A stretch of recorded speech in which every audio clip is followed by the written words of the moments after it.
సంపద సృష్టిస్తా అని ఎన్నికల ప్రచారంలో చంద్రబాబు నాయుడు గొప్పగా చెప్పారు. సుదీర్ఘ రాజకీయ పరిపాలన అనుభవం కలిగిన చంద్రబాబు మాటల్ని జనం విశ్వసించారు.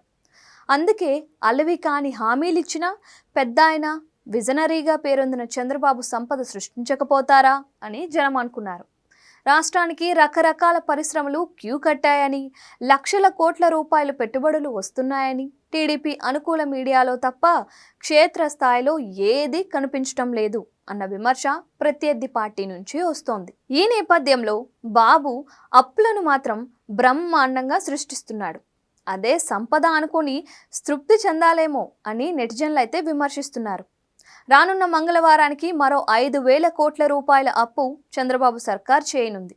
ఈ అప్పుతో కలిపితే 6 నెలల్లో చంద్రబాబు సర్కార్ సృష్టించిన అప్పు మొత్తం 74,827 కోట్ల రూపాయలు. ఒకవైపు అప్పు పెరిగిపోతోంది, మరోవైపు ప్రజలకు ఏమీ చేయలేదు అన్న ఆరోపణలు కూడా రోజు రోజుకు పెరిగిపోతున్నాయి. రాష్ట్ర కేంద్ర ప్రభుత్వాలు అప్పులు చేయడం కొత్త కాదు.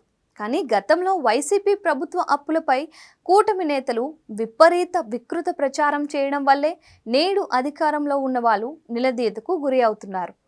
6 నెలలకే దాదాపు 75,000 కోట్ల రూపాయలు అప్పు చేస్తే ఇక రానున్న 4.5 ఏళ్ల పాలనలో ఇంకెంత అప్పు చేస్తారో అనే భయం జనానికి పట్టుకుంది.